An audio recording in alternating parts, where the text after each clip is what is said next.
ناظرین محترم، بہت سے لوگ آتے ہیں کہ جو کہتے ہیں جی ہمیں بہت زیادہ غصہ آتا ہے، اور غصہ کیوں آتا ہے؟ غصہ تو اندر ہی ہوتا ہے انسان کے۔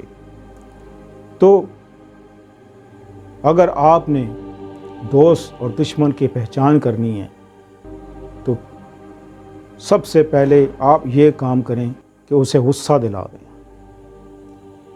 جب وہ غصہ آئے گا اور وہ غصے میں جو کچھ آپ کو کہے گا وہی حقیقت ہوگی، وہی سب کچھ آپ کے لیے ہوگا، کیونکہ اس نے بعد میں بھی وہی کرنا ہے جو آج وہ غصہ میں کرے گا۔ اگر کسی کو آزمانا ہے تو آزما کے دیکھ لو، غصہ دلا دو اسے۔ آج ہم آپ کے لیے ایک بہت ہی اسپیشل اور خاص ویڈیو لے کر آئے ہیں۔ موجودہ حالات کو دیکھتے ہوئے، غربت کو دیکھتے ہوئے کہ لوگ جو جھونپڑیوں میں رہتے ہیں اور جو کچے مکانوں میں رہتے ہیں، پکے مکانوں میں رہتے ہیں، ہاں کہیں بھی رہتے ہوں، پاکستان کے تو حالات ہی آج کل بہت ہی خراب ہیں کہ ہر کوئی یہی چاہتا ہے کہ کہیں نہ کہیں سے کوئی آمدنی کا ذریعہ بن جائے، کوئی روزگار لگ جائے، کہیں سے کوئی پیسہ آ جائے، کیونکہ بہت پیسوں سے ہی سب کچھ زندگی آج کل تو جس کے پاس پیسہ نہیں ہے اس کے گھر تو کوئی جاتا بھی نہیں ہے۔ حالات تو یہ ہیں کہ غریب آدمی کے گھر تو کوئی جاتا بھی نہیں ہے۔ کہیں گے ادھر کیا ہے، اس کے پاس کیا ہے، ادھر جا کے کیا کر رہا ہے۔ اللہ اکبر، اللہ اکبر۔ جو غریب آدمی کے گھر اس نیت سے جاتا ہے کہ چلو اس کے پاس کچھ نہیں ہے، غریب آدمی ہے، تو اس کے گھر راشن پانی وغیرہ بندہ لے جاتا ہے، تو اس نیت سے کہ چلو اس کا بھلا ہو، فائدہ ہو، اللہ بھی راضی ہو۔ جب اللہ راضی ہوگا تو انشاءاللہ تو اللہ 10 گنا بڑھ کر تمہیں دے گا۔ عثمان غنی رضی اللہ تعالیٰ عنہ کو غنی کیوں کہا؟ غنی کیوں کہا؟ وہ تھے غنی، اللہ کی راہ میں بے پناہ خرچ کرتے تھے، بے پناہ۔ وہ جب ایک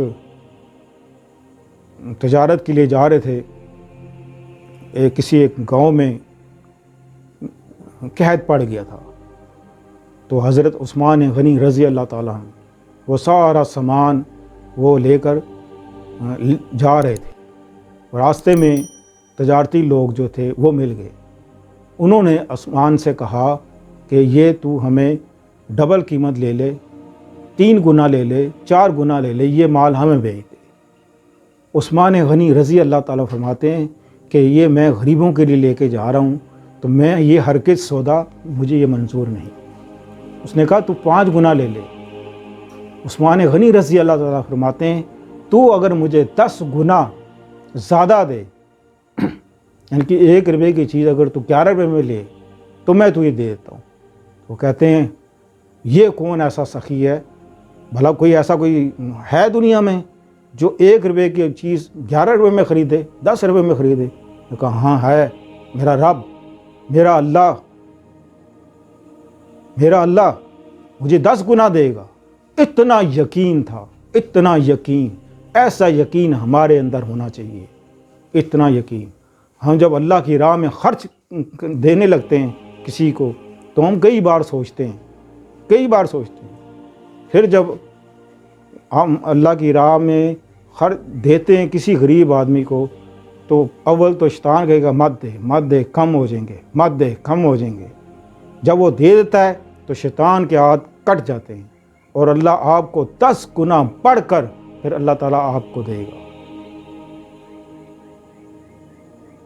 تو ہر نماز کے بعد اگر آپ چاہتے ہیں کہ آپ کے گھر سے غربت ختم ہو جائے، غریبی ختم ہو جائے، اللہ کی رحمتیں آ جائیں اور سب کچھ جو آپ چاہتے ہیں وہ مل جائے، گھر مل جائے، گاڑی مل جائے، اپنا ذاتی مکان ہو، ذاتی گاڑی ہو، کوئی پلاٹ ہو، آپ کے عیاشیوں کی چیزیں ہوں، سب کچھ مہیا ہو۔ انسان ہے، انسان کو جتنا بھی دو اتنا ہی کم ہے۔ انسان کی خواہش اور بڑھتی ہے، پھر اللہ اور دیتا ہے، اور بڑھتی ہے، اللہ اور دیتا ہے، اور بڑھتی ہے۔ دنیا میں کوئی ایسا شخص نہیں ہے جس نے کہہ دیا کہ میرے پاس بہت ہے، بس مجھے اب کسی چیز کی ضرورت نہیں ہے، وہ ٹھہر گیا ایک جگہ۔ یاد رکھنا، اسی لیے ہم ہمیشہ پریشان رہتے ہیں اسی وجہ سے کہ ہمیں اور کی ضرورت رہتی ہے۔ اسی وجہ سے ہمارا ذہنی اور قلبی سکون وہ غائب ہو گیا۔ تو ہم قرآن بھی پڑھتے ہیں، نماز بھی پڑھتے ہیں، ذکر بھی کرتے ہیں، ہمارے دلوں کو سکون نہیں ملتا۔ سکون اس لیے نہیں ملتا کہ ہماری توجہ ساری اور پر ہے، بس اور ملتا رہے۔ اسی طرح ہماری زندگی مکمل ہو جاتی ہے، یہاں تک کہ ہم قبر کا منہ دیکھ لیتے ہیں اور قبر تک جا پہنچتے ہیں۔ اذا زلزلت الارض زلزالها واخرجت الارض اثقالها وقال الانسان ما لها يومئذ تحدث اخبارها۔ اللہ اکبر۔ تو ہر نماز کے بعد یا غنیو یا وہابو، یا غنیو یا وہابو، آپ یہ ہر نماز کے بعد پڑھیں، اول آخر درود شریف۔ بہت سے لوگ ایسے ہوتے ہیں جو وظیفے کرتے ہیں لیکن نماز نہیں پڑھتے۔ بھلا سوچو، غور سے خود سوچو کہ بنا نماز کے آپ وظیفے کر رہے ہیں، کیا وہ قبول ہوں گے؟ کیسے قبول ہوں گے؟ آپ اللہ کا وہ حکم نہیں مان رہے جو اللہ نے ہم پر فرض کر دیا ہے۔ جب وہ ہی نہیں مان رہے تو آپ کے وظیفے کیسے پورے ہوں گے؟ یہ تو آپ کھا جو پی رہے ہیں، یہ تو اللہ کا وعدہ ہے، یہ تو اللہ تعالیٰ کافروں کو بھی دے رہا ہے، اللہ تعالیٰ سارے غیر مسلم جتنے بھی ہیں اللہ تعالیٰ سب کو دے رہا ہے، اللہ ہمیں بھی دے رہا ہے اسی طرح۔ تو یاد رکھنا، 5 وقت کی نماز اور ہر نماز کے بعد یا غنیوں یا وہابو، اول آخر درود شریف، اس کو پڑھیں اور بے شمار رزق کمائیں۔ السلام علیکم ورحمۃ اللہ وبرکاتہ۔